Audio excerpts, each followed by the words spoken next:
তিনজন ছেলে আমাকে জোর করে নদী তীরের ঝোপের ভিতরে নিয়ে গেল। একজন বলছে, আজ শালিকে দিয়ে শরীরের তৃষ্ণা মেটাবো, তারপর মুখে অ্যাসিড ঢেলে দেব। আমাকে রিজেক্ট করার ফল এখন হাড়ে হাড়ে টের পাবি। রূপের বেশি দেমাক, তাই না? আজ সব ধুলির স্বাদ করব, দেখি কে বাঁচায় তোকে। আমার নাম পারুল আহমেদ, এবার ফার্স্ট ইয়ারে পড়ছি। আমার বাবা এলাকার চেয়ারম্যান, নাম করিম আহমেদ। আমার বড় ভাই ফুপুর বাসায় থেকে মাস্টার কমপ্লিট করছে, নাম রাহুল আহমেদ। অতিরিক্ত রাগী টাইপের, কথায় কথায় রেগে যায়। ফুপু মেগাপোলিসে থাকেন, ওনার একটা মেয়ে আছে, নাম ফারিয়া খান। 2 বছর আগে ভাইয়ের সাথে বিয়ে ঠিক হয়েছে ফারিয়ার। দুজনেরই পড়াশোনা কমপ্লিট হলে বিয়ে হবে, তারপরেই ফারিয়া আমার ভাবি। 1 সপ্তাহ হলেও ফারিয়া গ্রামের বাড়িতে বেড়াতে এসেছে মেগাপোলিস থেকে, সাথে বড় ভাইও এসেছে। আজ সকালে বড় ভাইয়ের সাথে গ্রাম ঘুরতে বেরিয়েছে ফারিয়া। ওরা বাইকে করে গিয়েছে। রাস্তা দিয়ে হাসছে 2 বন্ধু, অরুণ ও অমিত। অরুণ কলেজের শিক্ষক, অমিত কিছুই করে না, পড়াশোনা মাত্র কমপ্লিট করেছে। তবে একটা রহস্যজনক ব্যাপার হলো, অমিত 20 বছর আগে হারিয়ে গিয়েছিল। এতদিন পর কোথা থেকে এসেছে কেউ জানে না। কেউ কিছু জিজ্ঞেস করলে শুধু একটা কথাই বলে, বলা যাবে না, যদি বলি তাহলে আমার ক্ষতি হবে। অমিত দেখতে হ্যান্ডসাম সুদর্শন যুবক, গায়ের রং ফর্সা। শুধু তাই নয়, অমিত ক্যারাটি জানে এবং খুব ভদ্র। সচরাচর এমন ছেলে হাজারের মাঝে একটাও পাওয়া যায় না। ওরা গল্প করতে করতে একসময় সেতুর কাছে এসে পৌঁছল। হঠাৎ একজন অন্ধ বৃদ্ধ বলল, কেউ কি এখানে আছো? আমাকে একটু রাস্তা পার করে দাও। অমিত বলল, আরে এটা রশিদ চাচা না, তুই এখানে দাঁড়া, আমি রাস্তা পার করে দিয়ে আসি। এই বলে অমিত এগিয়ে গেল। তারপর অন্ধ রশিদকে বলল, চাচা আমি আপনাকে পার করে দেই। এই বলে অমিত বৃদ্ধের হাত ধরে পার করে দিচ্ছে। রাস্তার মাঝখানে আসতেই হঠাৎ কোথা থেকে যেন একটা বাইকে এসে সামনে ব্রেক কষে দাঁড়ালো। ভাগ্যিস একটুর জন্য বেঁচে গেছে। যদি সাথে সাথে ব্রেক না কষত তাহলে এখন দুজনেই চাপা পড়ে মারা যেত। অমিত রশিদ চাচাকে সামলে নিয়ে বাইকের দিকে তাকালো। বাইক চালক পুরুষ নয়, একজন মেয়ে, আর তার পিছনে একজন পুরুষ বসে আছে। মেয়েটা খুব সুন্দরী। অমিত নিজেকে স্বাভাবিক করে বলল, এই যে ম্যাডাম, একটু দেখে গাড়ি চালান, আর একটু হলেই তো বাইকে চাপা দিয়ে দিচ্ছিলেন। তাই রাস্তাঘাটে সাবধানে গাড়ি চালাতে হয়। মেয়েটি অবাক হয়ে তাকিয়ে আছে অমিতের দিকে, কোনো কথা বলছে না। তার পরিবর্তে পিছনের ছেলেটা নেমে এসে বলল, তুই কে রে, জ্ঞান দিতে এসেছিস? আর কে বলেছিল বাইকের সামনে এসে মরতে? দোষ আমাদের না, আমরা ঠিকভাবেই গাড়ি চালাচ্ছিলাম, বরং তোরাই সামনে এসে পড়েছিস। যত সব, কোথা থেকে যে উঠে আসে কে জানে। আর তুই জানিস আমি কে? এভাবে দুজনের মাঝে অনেক কথা কাটাকাটি হলো। এক পর্যায়ে গিয়ে ছেলেটা কোমর থেকে পিস্তল বের করে। অমিত কৌশলে পিস্তলটা ছিনিয়ে নিয়ে বলে, যত সম্ভব দেখে এত ভদ্র করের ছেলে, মনে হয় এত অভদ্রভাবে কাজ করো কেন? ভালো হয়ে যাও। এই বলে পিস্তলটা ওর হাতে দিয়ে অরুণকে নিয়ে চলতে থাকে। মেয়েটা তখনও হাঁ করে তাকিয়ে আছে অমিতের দিকে। অরুণ বলল, কেন বাড়াবাড়ি করতে গেলি? তুই কি জানিস ওকে?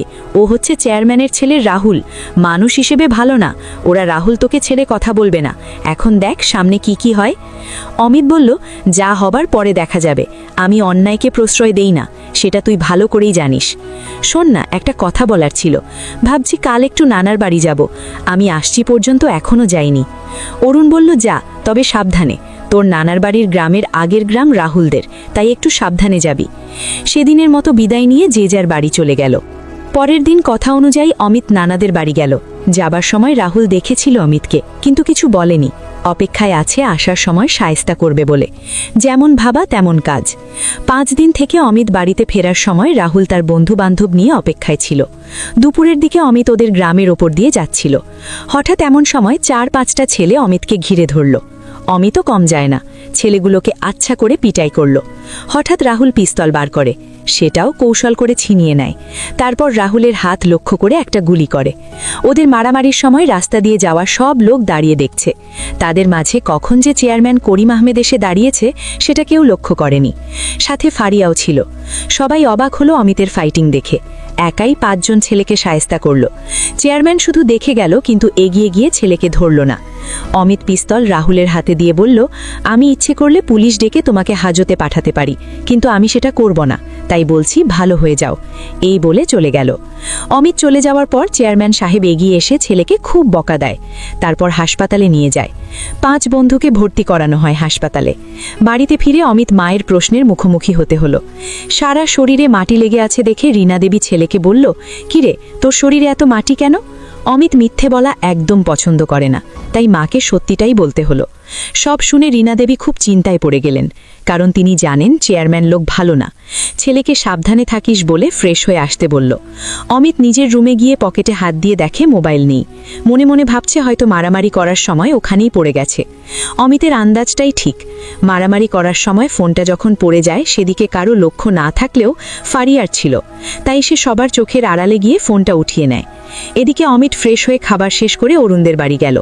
দেখে অরুণ বারান্দায় বসে আছে। অমিতকে আসতে দেখে অরুণ এগিয়ে এসে হাত বাড়িয়ে বলল, কেমন আছিস, কখন এলি? অমিত অরুণের হাত ধরে বলল, ভালো, একটু আগে এসেছি। তা তুই কেমন আছিস? অরুণ বলল, ভালো। আসতে কোনো সমস্যা হয়নি তো?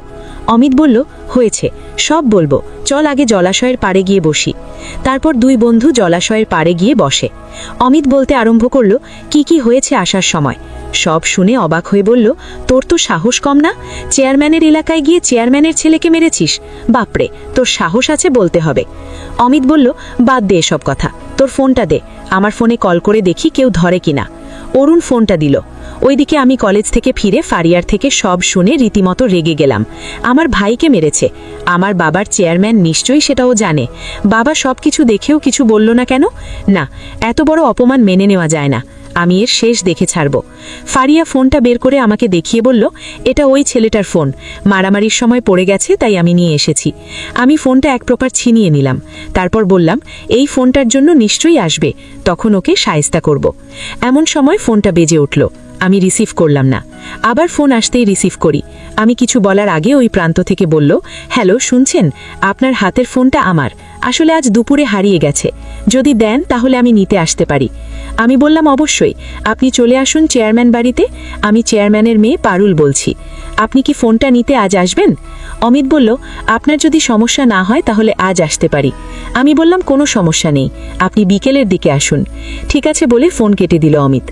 অরুণ বলল, কি রে, কার সাথে কথা বললে? অমিত বলল, চেয়ারম্যানের মেয়ে পারুল, ফোনটা ওদের বাড়ির কেউ পেয়েছে, বলছে আজ বিকেলে যে নিতে আসতে। আমার নাম শুনে অরুণের চোখ চকচক করে উঠল, কারণ সেই হাই স্কুল থেকে আমাকে ভালোবাসে। এখন বর্তমান সে কলেজ টিচার, কিন্তু এখনো পর্যন্ত আমাকে ভালোবাসে কথাটা বলতে পারেনি। বর্তমান অরুণ আমার স্যার। হতবাক হয়ে বলল, তুই কি পাগল হলি? ওই বাড়িতে গেলে তো তোকে ছেড়ে দেবে। চেয়ারম্যানের ছেলেকে মেরেছিস তুই, আমার মনে হয় আজ না গিয়ে কাল চল। অমিত বলল, তুই এত ভীত কেন রে? গেলে আজই যাব, কারণ আমি কথা দিয়েছি আজ যাব বলে। এখন তুই যাবি কিনা বল, নয়তো আমি একা যাব। অরুণের ইচ্ছা হলো না অমিতকে একা ছাড়তে, তাই দুই বন্ধু রওনা দিল। বিকেলের দিকে চেয়ারম্যানের বাড়িতে পৌঁছল। কাজের ছেলে এসে ওদেরকে ড্রয়িং রুমে বসালো। কিছুক্ষণ পর আমি আর ফারিয়া ড্রয়িং রুমে প্রবেশ করি। আমাদের দুজনকে দেখে ওরা দুজন দাঁড়িয়ে গেল। অরুণ স্যারকে দেখে আমি একটু অবাক হলাম। আমি বললাম, আসসালামু আলাইকুম স্যার, আপনি এখানে হঠাৎ? অরুণ আমার চোখে চোখ রেখে বলল, আমি অমিতের সাথে এসেছি, আসলে অমিত আমার বেস্ট ফ্রেন্ড। আমি বললাম, আপনারা দাঁড়িয়ে কেন, বসুন। অমিত বলল, বসার সময় নেই, সন্ধে হয়ে যাচ্ছে, দয়া করে ফোনটা দিলে আমরা যেতে পারি। আমি বললাম, সে কি, কিছু না খেয়ে চলে যাবেন? অমিত বলল, অন্য একদিন এসে না হয় খাবো, আজ হাতে সময় নেই। আমি রসিকতা করে বললাম, ভয় পাচ্ছেন? ভয় পাওয়ার কিছুই নেই, বাসায় কেউ নেই, বাবা আর বড় ভাইয়া এখনো হাসপাতাল থেকে ফেরেনি। অমিত বলল, দেখুন, আমি যদি ভয় পেতাম তাহলে ফোন নিতে আসতাম না। আমি লক্ষ্য করলাম ফারিয়া এক পলকে তাকিয়ে আছে অমিতের দিকে, আর অমিত তাকিয়ে আছে আমার দিকে। তার সাথে পাল্লা দিয়ে অরুণ স্যারও তাকিয়ে আছে আমার দিকে। তারপর কিছুক্ষণ কথা বলার পর ফোন নিয়ে চলে গেল। রাস্তায় এখন দুই বন্ধু হাসছে। অরুণ প্রথম বলল, তুই একটা জিনিস লক্ষ্য করেছিস? অমিত বলল, হ্যাঁ, লক্ষ্য করেছি। ফারিয়া আমার দিকে অপলক দৃষ্টিতে তাকিয়েছিল, কিন্তু কোনো লাভ নেই। অরুণ বলল, কেন, ওকে কি তোর পছন্দ হয়নি? অমিত বলল, পছন্দ না হওয়ার কিছুই নেই, ওকে আমার প্রথম দেখাতেই পছন্দ হয়েছিল, কিন্তু সমস্যা একটা, রাহুলের সাথে ওর বিয়ে ঠিক হয়ে আছে। তাহলে বল, কিভাবে ওকে ভালোবাসি? অরুণ একটু গম্ভীর হয়ে বলল, আচ্ছা, তুই ওইভাবে পারুলের দিকে তাকিয়েছিলি কেন? অমিত বলল, পারুল মেয়েটা খুবই সুন্দরী, ওর সৌন্দর্যের তুলনা হয় না। ফারিয়ার যখন বিয়ে ঠিক হয়ে গেছে, তাই দেখছিলাম পারুলকে ঘায়েল করতে পারি কিনা। অমিতের মুখে কথা শুনে অরুণ চুপসে গেল। সেকেন্ডের মধ্যে মুখটা কালো হয়ে গেল। অমিত বলল, কি রে, মুখ কালো করে আছিস কেন? অরুণ বলল, কিছু না। অমিত বলল, দেখ, তুই আর কারো চোখে ধুলো দিলেও আমাকে পারবি না। আমি দেখেছি তুই পারুলের দিকে রোমান্টিক দৃষ্টিতে তাকিয়েছিলি। আমার মনে হয় তুই পারুলকে ভালোবাসিস। অরুণ বলল, তুই কি করে বুঝলি? অমিত বলল, বুঝি সব বুঝি, ডুবে ডুবে পানি খাচ্ছিস। এখন এটা বল, আমাকে পারুল কি জানে তুই ওকে ভালোবাসিস? অরুণ একটা দীর্ঘশ্বাস ফেলে বলল, হাই স্কুল থেকে ওকে ভালোবেসে এসেছি, কিন্তু বলতে পারিনি, ভয় হয়। ও একটু অন্য রকম, প্রেম ভালোবাসা এগুলো বিশ্বাস করে না, তাই বলতেও ভয় হয়। অমিত বলল, মনের মাঝে ভালোবাসা রেখে দিলে সেটা কখনোই বাস্তবে রূপান্তরিত হবে না, ভালোবাসা মুখ ফুটে বলা যায়। এদিকে আমি ফারিয়াকে বললাম, একটা কথা বলতো, আমি দেখলাম তুই এক দৃষ্টিতে অমিতের দিকে তাকিয়েছিলি, ব্যাপারটা কি বলতো? ফারিয়া বলল, কই কিছু না তো, আরে এমনি তাকিয়েছিলাম। তবে একটা জিনিস লক্ষ্য করলাম, তোর টিচার সে তো তোকে রোম্যান্টিক দৃষ্টিতে দেখছিল, মনে হয় তোকে অনেক ভালোবাসে। আমি বললাম, জানি, তবে আমি বিশ্বাস করি না, এসব প্রেম ভালোবাসা আমার বিশ্বাস হয় না, তাই এগুলো থেকে দূরে থাকতে চাই। এভাবে দিন যেতে থাকে। একদিন আমি কলেজ থেকে বাড়ি ফিরছিলাম। কলেজ থেকে একটু দূরে অনেকটা জায়গা জুড়ে নদীর তীরের ঝোপ, আমাকে ওই দিক দিয়ে যেতে হয়। জায়গাটা একটু নির্জন। সেদিন 3 জন বখাটে ছেলে বাইক নিয়ে দাঁড়িয়ে আছে। আমাকে দেখে আগলে দাঁড়িয়ে বলল, হ্যালো সুন্দরী, কলেজ থেকে ঘরে ফেরা হচ্ছে বুঝি? তা তুমি কার মেয়ে গো? তোমার নাম কি? যদি একটু বলো তাহলে পরাণটা জুড়ায়। আমি বললাম, আমি চেয়ারম্যানের মেয়ে। এই বলে আমি পাশ কাটিয়ে চলে গেলাম। 3 জনের মধ্যে একজন এমএলএর ছেলে, নাম ফারুক। সে বলল, মালটা কি খুব পছন্দ হইছে রে, এরে আমার বউ বানাইতে চাই। এই বলে বাড়ি ফিরে বাবাকে বলল, আমি চেয়ারম্যানের মেয়েকে বিয়ে করতে চাই, ওকে আমার খুব পছন্দ হয়েছে। সালমান ছেলেকে খুব ভালোবাসেন, কোনো আবদার কখনো অপূরণ রাখেনি। ছেলে বিয়ে করবে এটা তো খুব ভালো কথা, তাই ঘটককে ডেকে বললেন, ছেলের বিয়ের প্রস্তাব নিয়ে চেয়ারম্যানের বাড়ি যাও, ওনার মেয়েকে আমার ছেলের খুব পছন্দ হয়েছে। ঘটক আর দেরি করল না, সেদিন সন্ধ্যায় বাবার কাছে এলেন আমার বিয়ের প্রস্তাব নিয়ে। ঘটকের মুখে এমএলএর ছেলের কথা শুনে বাবা মনে মনে ভাবতে লাগলো, কারণ ফারুক ছেলে হিসেবে ভালো না, খুব বাজে একটা ছেলে, দেখতে কালো, চেহারাটাও এত সুন্দর না, দেখলেই বুঝিয়ে আসে। বাবা বলল, দেখুন মেয়ে এখন বড় হয়েছে, তার মতামতের প্রয়োজন আছে, আপনি না হয় কাল আসুন, তারপরে জানাচ্ছি। বাবার কথা শুনে ঘটক চলে গেল। তার পরের দিন সে আবার এলো। বাবা বললেন, মেয়ের সাথে কথা বলেছি, সে এখন বিয়ে করতে চায় না, পড়াশোনা শেষ করে তারপর বিয়ে করবে। এখন মেয়ের বিরুদ্ধে তো যেতে পারছি না। এ কথা শুনে ঘটক চলে গেল। এমএলএর কাছে গিয়ে সব কথা খুলে বলেন। তখন ফারুক সেখানেই ছিল। সব শুনে ফারুক মনে মনে খুব ক্ষুণ্ণ হলো, আমার উপরে প্রতিশোধ নেবে পণ করল। আমি এসব সম্বন্ধে কিছুই জানি না, বাবা আমাকে কিছুই বলেনি, বাবা নিজে থেকে রিজেক্ট করে দিয়েছে। তিনি জানেন ফারুক কেমন ছেলে। এদিকে ফারিয়া মেগাপলিস চলে গেছে, কিন্তু মনে শান্তি নেই। কি করে থাকবে তার মনে শান্তি? তার মন তো অমিতের কাছে রেখে গেছে। ভাইয়া কিছুটা আন্দাজ করতে পারল ব্যাপারটা, তাই ফারিয়ার সাথে তার কথা কাটাকাটি হয় অমিতকে নিয়ে। তারপর রাগ করে ওদের বাসা থেকে বন্ধুর বাসায় গিয়ে ওঠে। 2-4 দিন চেষ্টা করলো অমিতকে ভুলে থাকার জন্য, কিন্তু পারছে না। একদিন রাত 10টার পর অমিতকে ফোন দিল। অমিত তখন নিজের রুমেই ছিল, একটা হিস্ট্রি লিখছিল। হঠাৎ ফোনের রিং হতেই দেখে অজানা নাম্বার, তাই রিসিভ করেনি। কয়েকবার রিং হওয়ার পর অমিত ফোন রিসিভ করলো। ফোনটা রিসিভ হতেই ফারিয়া বলল, হ্যালো, কেমন আছেন? অমিত বলল, ভালো, এতদিন পর বুঝি মনে পড়ল?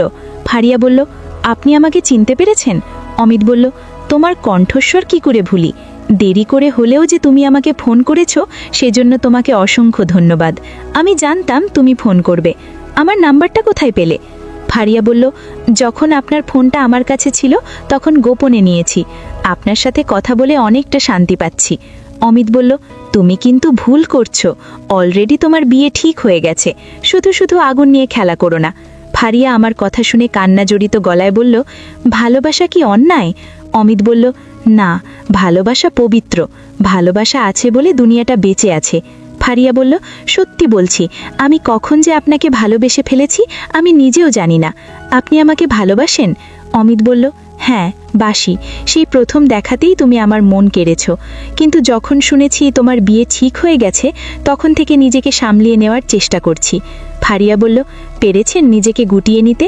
অমিত বলল, কোথায় আর পারলাম, গুটিয়ে নেওয়ার আগেই তো তুমি আবার হানা দিলে। ফারিয়া বলল, আমি কিন্তু আপনাকে ছাড়া অন্য কাউকে বিয়ে করব না। অমিত বলল, এটা তোমার আবেগ, ভালোবাসার মোহ যখন কেটে যাবে তখন তুমি আমাকে ভুলে যাবে। ফারিয়া আবার কান্নায় ভেঙে পড়ল। অমিত বলল, আরে তুমি কান্না করছো কেন? প্লিজ এভাবে কেঁদো না, তুমি কান্না করলে আমার কষ্ট হয়। ঠিক আছে, আমি আর কখনো বলবো না, কথা দিচ্ছি। I love you. আমিও তোমাকে খুব ভালোবাসি। ফারিয়া কান্না জড়িত গলায় বলল, আই লাভ ইউ টু। আমিও তোমাকে অনেক ভালোবাসি, তবে দূরে নয়, তোমাকে আরও কাছে পেতে চাই। কবে আসবে মেগা পুলিশ? ভালোবাসার আবেগে কখন যে একে অপরকে তুমি বলে সম্বোধন করেছে টের পেল না। অমিত বলল, তোমার মা বাবা কি রাজি হবে? যদি হয় তাহলে আগামী সপ্তাহে মা বাবাকে নিয়ে যেতে পারি।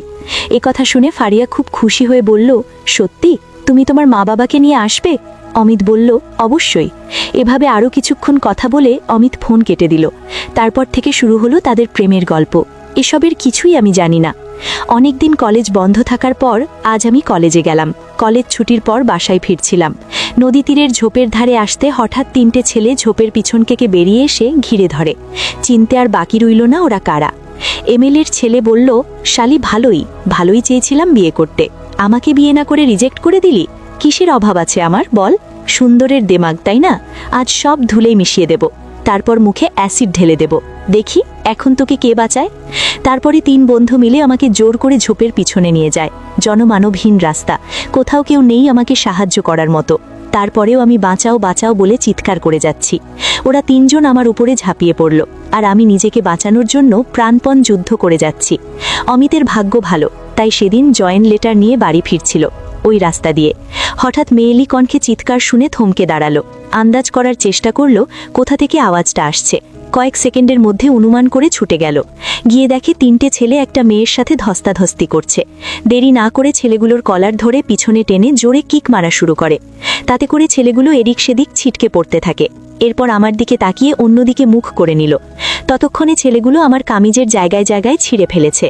আমার এই রকম অবস্থা দেখে অন্যদিকে মুখ ফিরিয়ে গায়ের পাঞ্জাবিটা খুলে দিয়ে পড়তে বলল। আমি আর কিছু চিন্তা না করে তৎক্ষণাৎ পাঞ্জাবিটা পরে নিলাম। তারপর ছেলেগুলোকে আচ্ছা মতো ধোলাই করল। কারো হাত কারো পা ভেঙেছে। এরপর আমাকে উদ্দেশ্য করে বলল, আপনার কোথাও লাগেনি তো? লজ্জায় মাথা নিচু হয়ে আছে, চোখ দিয়ে জল পড়ছে। মুখে কিছু বলার শক্তি পর্যন্ত নেই আমার, তাই মাথা নেড়ে না সম্মতি জানাই। অমিত বলল, চলুন আপনাকে বাড়ি পৌঁছে দেই। কিছুক্ষণের মধ্যে বাড়ি এসেই মাকে জড়িয়ে ধরে কান্নায় ভেঙে পড়লাম। আমার শরীরের অবস্থা দেখে মা অনুমান করতে পারল আমার সাথে কি হয়েছে। তারপর আমি শান্ত হয়ে মাকে সব খুলে বললাম। মা অমিতকে অনেক শুকরিয়া জানালো। আমি বললাম, আজ যদি আপনি সময় মতো না আসতেন, জানি না আজ আমার কি হতো। আপনাকে ধন্যবাদ জানিয়ে ছোট করব না, এই বলে ওর পাঞ্জাবিটা দিলাম। অমিত পাঞ্জাবিটা হাতে নিয়ে বলল, দেখুন আমি মানুষ হিসাবে কর্তব্য পালন করেছি, এর চেয়ে বেশি কিছু না। আল্লাহর কাছে শুকরিয়া আদায় করুন, তিনি সব কিছুর মালিক। তিনি চেয়েছেন দেখে আমি ওখানে গিয়ে পৌঁছেছি। তারপর অমিত বিদায় নিয়ে চলে গেল। মনে মনে ভাবলাম, যাকে শায়েস্তা করব ভেবেছি, আজ তার কারণে আমি পুনর্জন্ম পেলাম। মনে মনে অমিতকে ভালোবাসতে শুরু করলাম, কারণ আমাকে বাঁচানোর সময় আমার শরীরের অনেক অংশ দেখে ফেলেছে। তাই রাতে ফোন করে ফারিয়াকে সব শোনালাম। সব শুনে ফারিয়া অবাক হয়ে গেল। এটাও বললাম আমি অমিতকে ভালোবাসি।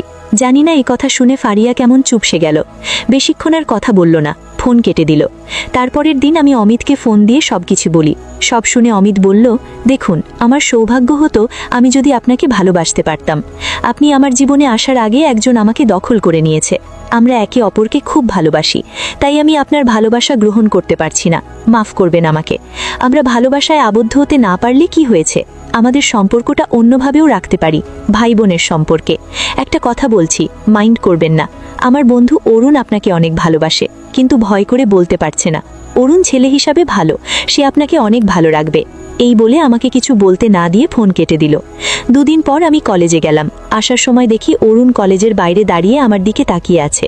কাছে গিয়ে বললাম, কি ব্যাপার, এখানে দাঁড়িয়ে আছেন কেন? অরুণ মাথা নিচু করে বলল, না এমনি। আমি বললাম, বাড়ি যাবেন না? অরুণ বলল, হ্যাঁ যাব। আমি বললাম, আমার সাথে চলুন, কথা বলতে বলতে যাওয়া যাবে। আমার মুখে কথা শুনে অরুণ যেন আকাশের চাঁদ হাতে পেল। তারপর আমরা একসাথে বাড়ির দিকে রওনা দিলাম। রাস্তায় যেতে যেতে একে অপরের সাথে কথা বলছি। হঠাৎ আমি প্রশ্ন করলাম, আপনি কি আমাকে ভালোবাসেন? দেখুন, লুকানোর চেষ্টা করবেন না। আমি জানি সেই হাই স্কুল থেকে আপনি আমাকে চোখে চোখে রাখেন। ভালো না বাসলে কেউ এতটা খেয়াল রাখে না। অরুণ আমতা আমতা করে বলল, হ্যাঁ, এটা সত্যি, আমি তোমাকে ভালোবাসি, কিন্তু বলতে সাহস পাইনি, কারণ তুমি প্রেম ভালোবাসায় বিশ্বাস করো না। যদি ফিরিয়ে দাও তাই। অরুণের কথা আমি শেষ করতে দিলাম না। ছুটে গিয়ে ওকে জড়িয়ে ধরি। কান্না জড়িত গলায় বলি, কেন এতদিন বলেননি কেন? আরও আগে যদি বলতেন তাহলে প্রেমের সুখটা আগে থেকেই পেতাম। সত্যি নিজেকে খুব ভাগ্যবান মনে করলো আজ। নিজের অজান্তেই আমাকে জড়িয়ে ধরে। সেই থেকে শুরু হলো আমাদের ভালোবাসা। মা বাবার সম্মতিতে বিয়ে হলো। ওইদিকে ফারিয়ার পছন্দের ছেলে অমিতের সাথে বিয়ে হলো ফারিয়ার। কারোর কোনো আপত্তি ছিল না। ভাইয়া পড়াশোনা কমপ্লিট করে বাহিরে চলে গেল। তারপর আমরা সুখে শান্তিতে সংসার করতে থাকি। জীবন চলার পথে অনেক বাধা বিপত্তি আসে, সব পেরিয়ে ভালোবাসা এগিয়ে যায়। এরই নাম ভালোবাসা। আজকের গল্প এখানেই সমাপ্ত। যদি ভালো লাগে তাহলে লাইক, কমেন্ট এবং সাবস্ক্রাইব করবেন। প্লিজ প্লিজ প্লিজ বন্ধুদের সাথে বেশি বেশি করে শেয়ার করবেন। আর লাইক করতে ভুলবেন না যেন। আল্লাহ হাফেজ।